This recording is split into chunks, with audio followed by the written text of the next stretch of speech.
the funny thing is it is all about the body.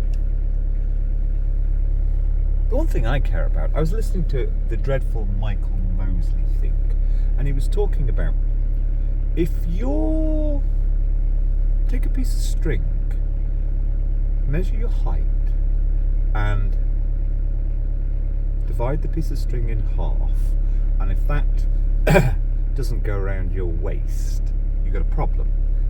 My waist is the same as it was when I was 16. 31-inch waist. What's happened to this people? I have no idea. Anyway, bodily. Yesterday I had, and it's like, oh, poor you. You live in, I mean, it is still absolutely fine now because yesterday lunchtime I could feel my lungs were going and I felt really shit. Bit of flu, bit of COVID maybe. I went to bed at 4 o'clock in the afternoon and slept for 12 hours. Now, I mean, the other thing for a man, 60-ish year old man, to sleep all night without getting up for a pee, my prostrate pee system, whatever, is in perfect nick. But it's that sleep. I just feel so utterly like age 20.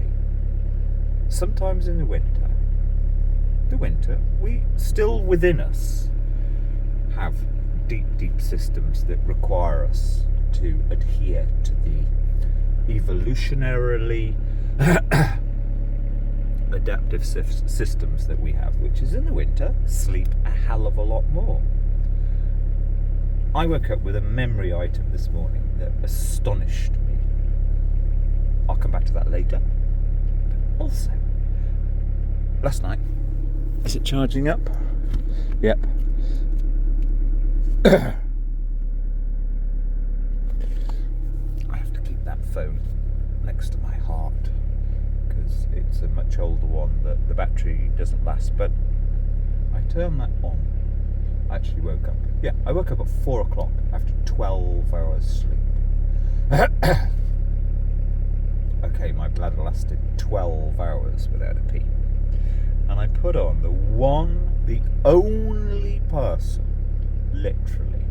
Now, over the years, the last 3 or 4 years, just to send myself asleep after the world basically stopped working in 2020, I have gone through I've attempted to listen to find the good speakers from McGilchrist, Keating, Heather and Brett Weinstein, Megan Down, Sarah Hayder. I've been through all of them. Forget the English. All the English. You know, I kind of like 20 years ago totally disengaged from America. America's the problem, but all English commentariat. I mean, we have this John Ronson thing. It's just so. Anyway, I decided, right, I've had enough of all of them.